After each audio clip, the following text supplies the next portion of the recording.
Hey, welcome back. As you can see, our meat is brown and tender. The juice is, you have to, hey, matter of fact, just come on, step in. Look how the juice has just turned to almost like a gravy. Like, it's just, everything just tender in it. The steak is just, it's getting tender. Everything is getting the way we want. So what we're gonna do now is we're gonna take this, we're gonna transfer it into our bigger pot, okay? Once we transfer that into the bigger pot, then we'll be ready to add a few more ingredients in there. Once those ingredients is in there, it's gonna be perfect. Hold that thought. Can't nothing get more perfect than a glass of wine with this situation. But it's a situation. So let's have a glass of wine as we finish it up.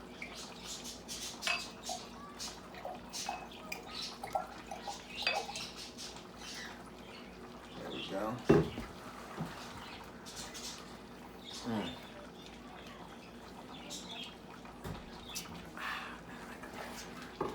All right, we ready. Woo! Now we ready to finish this up.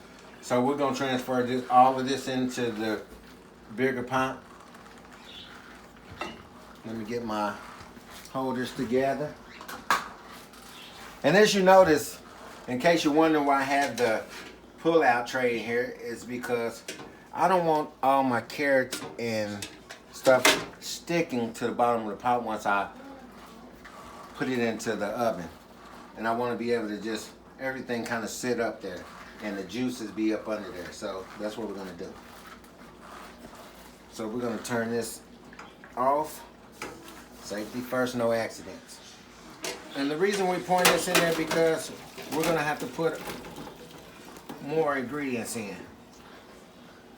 And as you see, you want to make sure you get all your everything out of this pot, and you want to get it into there. That's all your seasonings and your flavors. So you want to make sure you don't leave none of that in here. You want to pour that in there.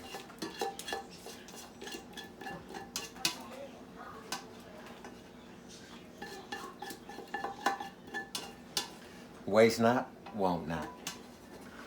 That's what I always say. Well, that's what my wife always say. So we ain't gonna waste. So we're just gonna do this here. Now as you see, we got all this in here. Then we're gonna add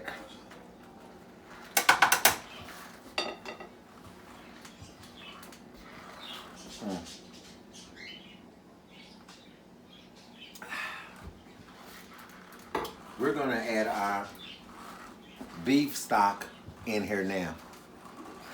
So we're gonna add that in now. Oven is already preheated to 400. So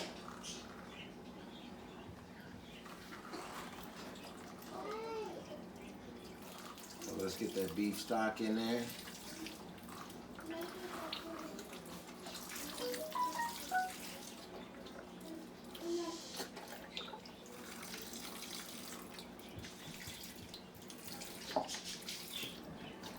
Now that I'm adding beef stock into here, you're probably wondering what's next. Well, I'll tell you.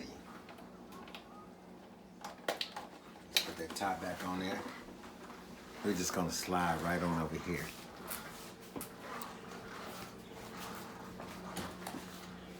Let's go right on over here. Now what we wanna do is we wanna take some thyme. We wanna take about 3 of these little stalks of thyme right here. With my large pot, I'm gonna add 4 in there.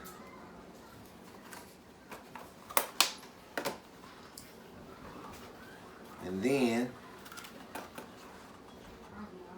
we also want to add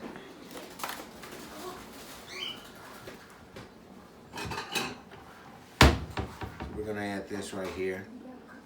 Then we also want to add 3, which I'm going to add 4 because, like I said, my pot is a little bit bigger than what my recipe was calling for.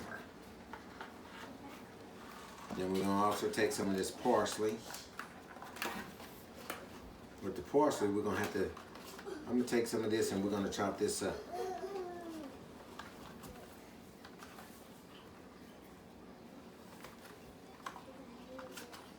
Just because you got a whole container doesn't mean you need to use it all. Stick to the recipe. That's what I always say. And as you notice, I haven't once used a microwave. For all us microwave and McDonald's eaters. Let's get our life together. When you do this, you're living your best life. So now what we're gonna do is we're gonna chop this up. First of all, we're gonna use all this, including the stem. Keep your hands to a distance. We don't want no chopped fingers.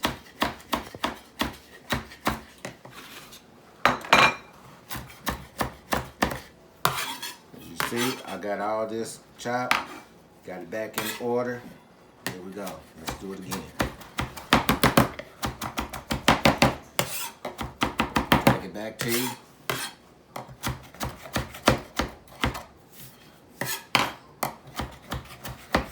As I cut it, I can smell the flavor in it, and it smells really good.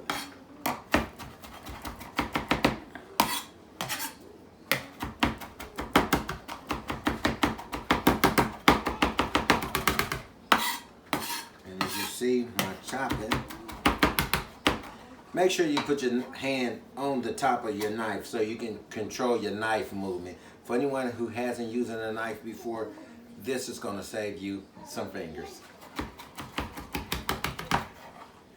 Drag it back.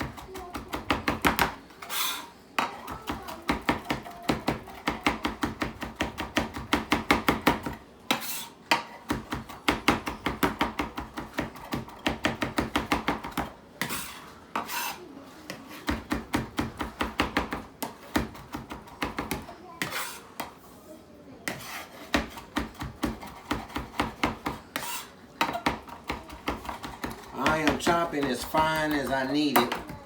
I don't want big pieces in there. I want to chop real fine. And this is how you get it fine.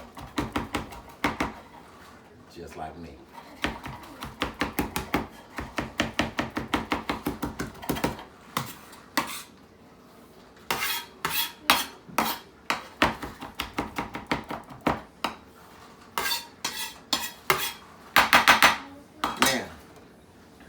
Let's take all the ingredients. We're gonna put this right up here as like this. We want to use everything that we chop.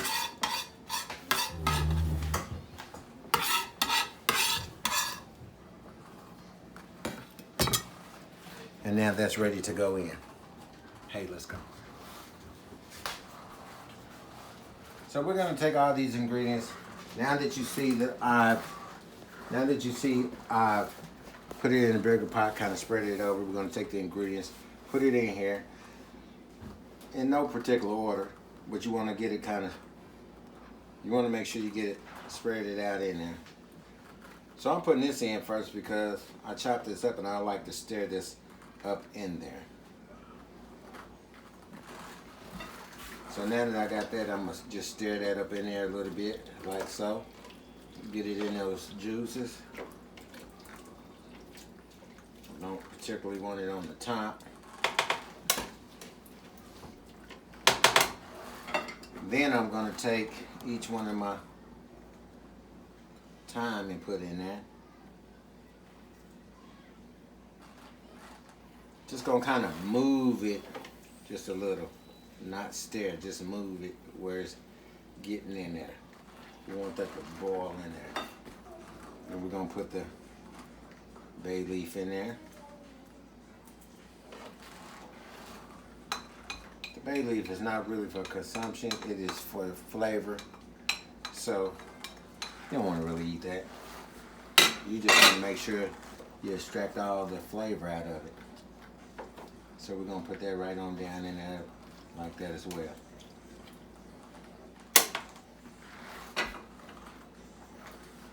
And as you can see, voila.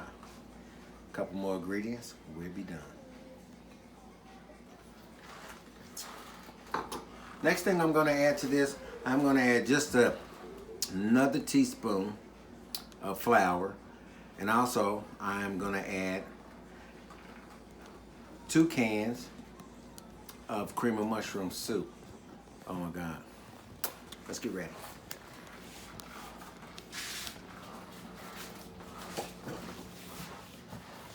So we're going to come with, you know, Campbell's. Who don't love Campbell's?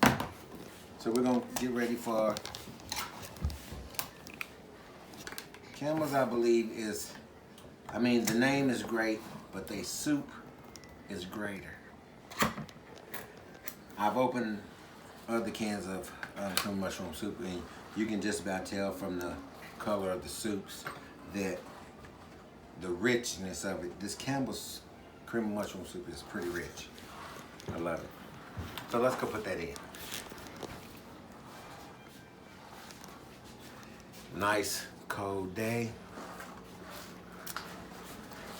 Who doesn't like Campbell's in their beef stew?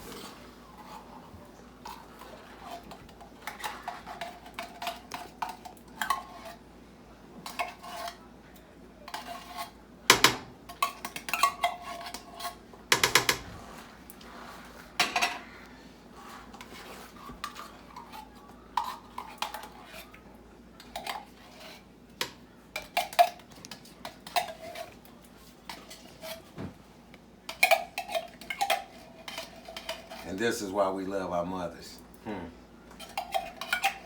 I always had you in the kitchen. I was the one tasting everything.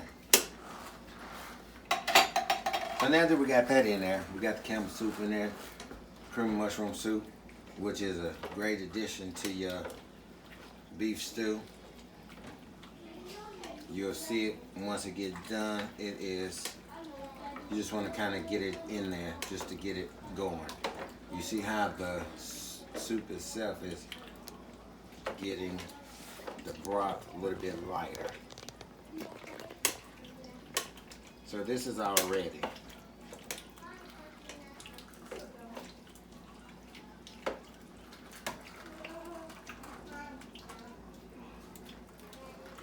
In about 20 minutes in the oven, this dish will be complete. Now what I am going to do, I'm going to come over here and grab me a spoon, just savor the flavor. I am going to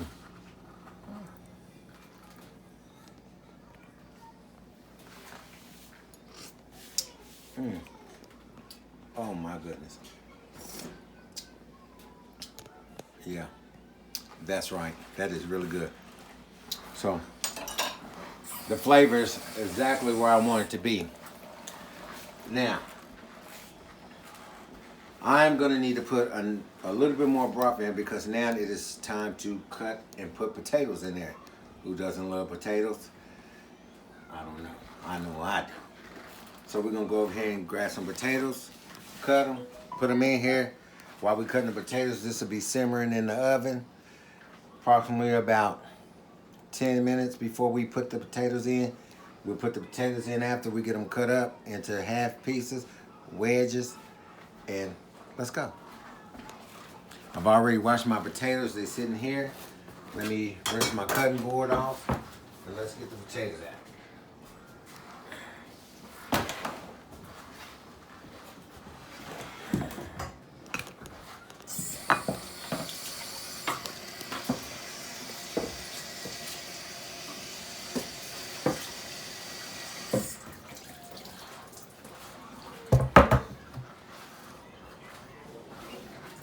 So I've been having I wash the potatoes. I've been having them sitting in water because that's just something I do. I feel like the potatoes would be a lot cleaner, easier to cut,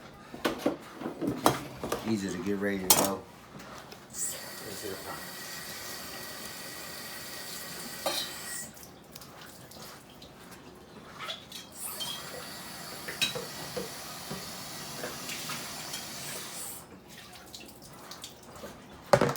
So we're going to take these potatoes, as you see,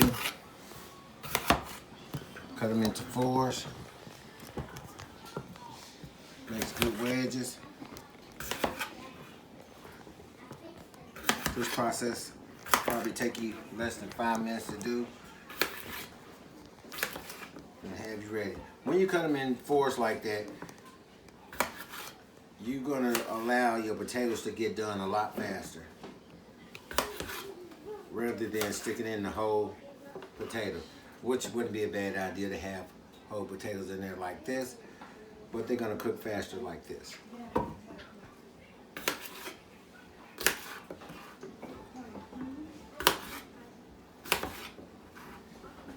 we're gonna just get these all cut up.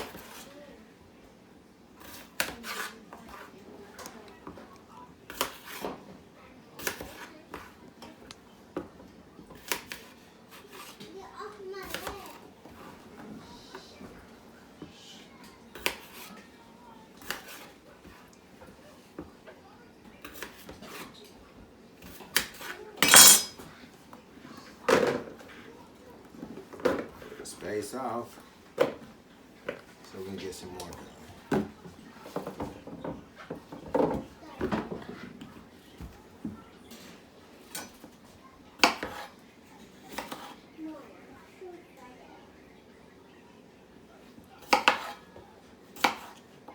So cutting them in fours, you're cutting some pretty precise wedges, as you can see. Let's get it all cut.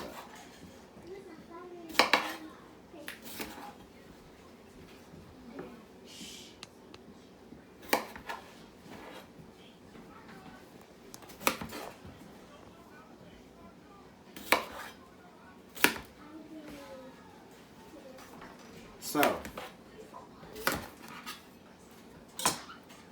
let's come back over here. Just about, hold on, let me get these cuts.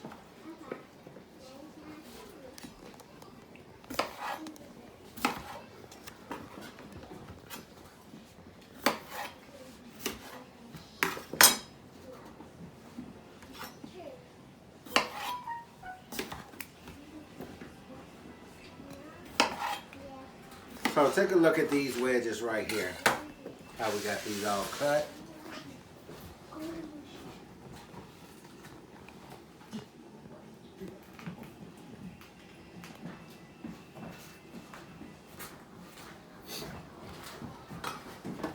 Let's finish cutting these up.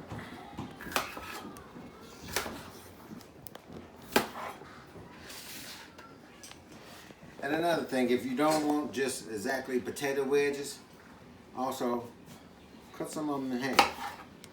Just give it a half cut if you want like this. It's also a great idea. Just give me more than one way to cut your potatoes.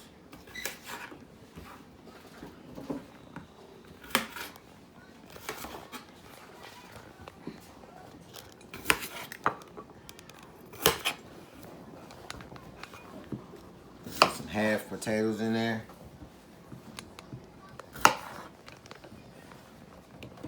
And half potatoes and wedges gives it a different look when you're looking into your pot and it's done and you're serving it on a plate. Somebody's looking like, oh, they fighting over the biggest potatoes.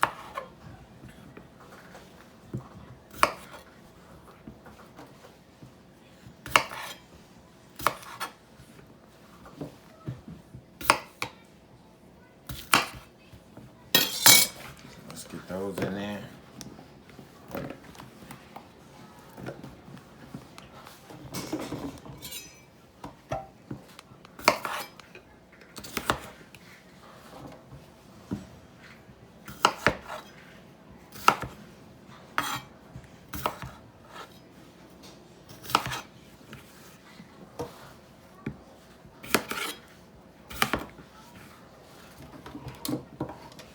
You want to set a good constant pace so this won't take you so long. Now, if you know you're gonna cook this recipe, you might want to prep it for, prep it the day before so you don't have to be in the kitchen as long. It's always good to prep a day before when you're cooking. We have nothing else to do, right?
Plenty of potatoes to go with the meat. This is going to be the best beef stew that you ever tasted. For you all that's out there that's watching, just imagine.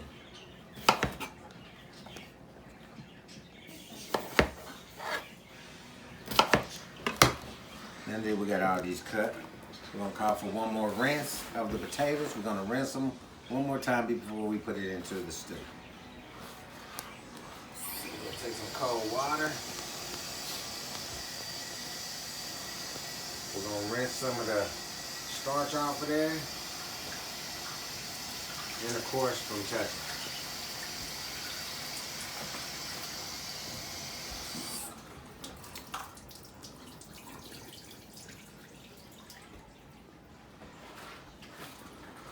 Now the potatoes are ready to put in. So as you see, our potatoes are cut good. We got a different little cut and texture in there, so we're going to put those on in.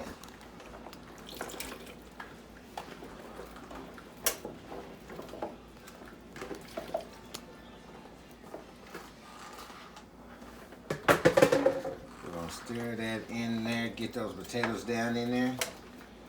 And like I said, we are gonna need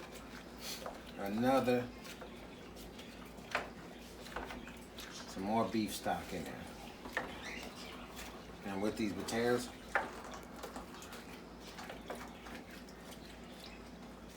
there we go.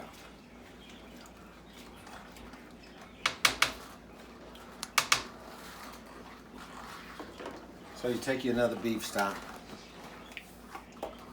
You want that to just kind of fill up to where the potatoes are, and then you have to constantly stir. Check your oven, and then constantly stir.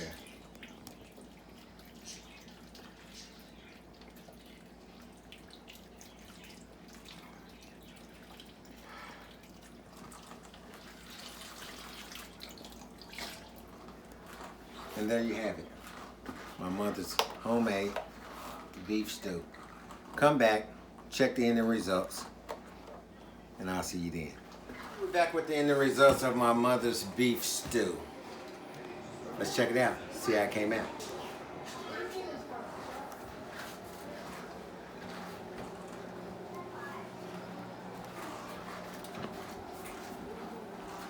Smells pretty good. Definitely hot, and I definitely smell it.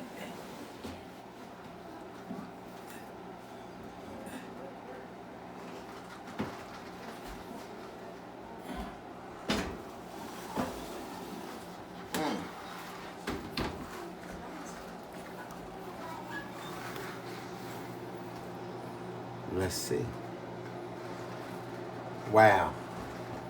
That is smelling pretty good, I must say.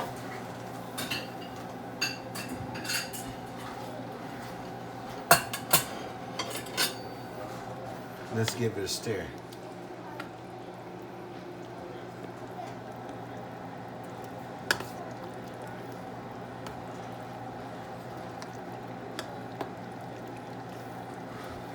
Looks thick. The juices is just right. You see how nice and brown it is? It has the color I was looking for. So it came out pretty nice. But don't take my word for it. Let's get someone. So let me grab my handle holders. See if we can't pick this up. This is really hot. So you always need something to hold it with.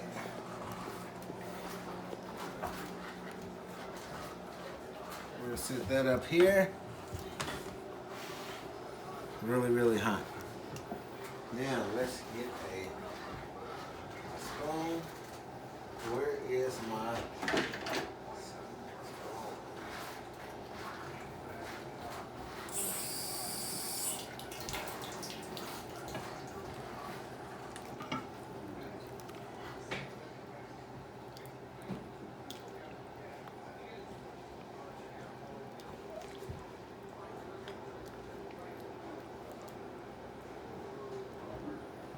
Looking nice, meat looking juicy and tender.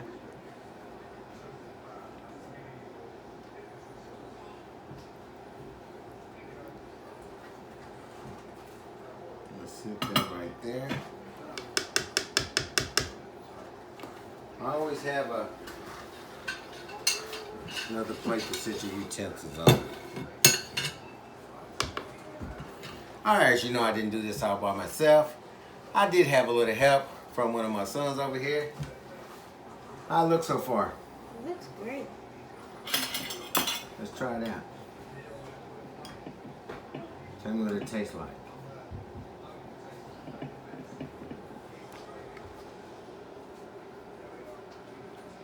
Make sure you blow that. Make sure it's not too hot. Might blow it for a minute. Keep blowing it. Don't let it be hot when you put it in your mouth. Or just taste the juice on it or the meat.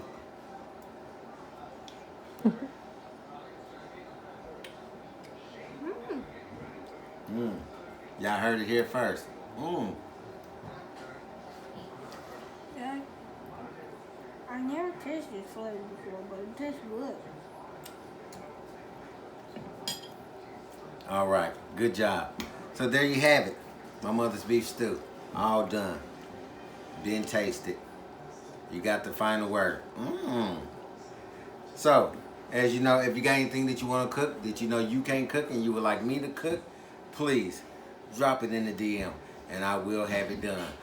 So, what I would like for you all to do now is to like and subscribe to my videos. This is Wayne's Warzone. You check it out on Wayne's Warzone. I want you to go watch the video, like, share, and subscribe. If you're not a subscriber already, please click on the button down there and subscribe. Until next time, we cooking everything, including the zombie.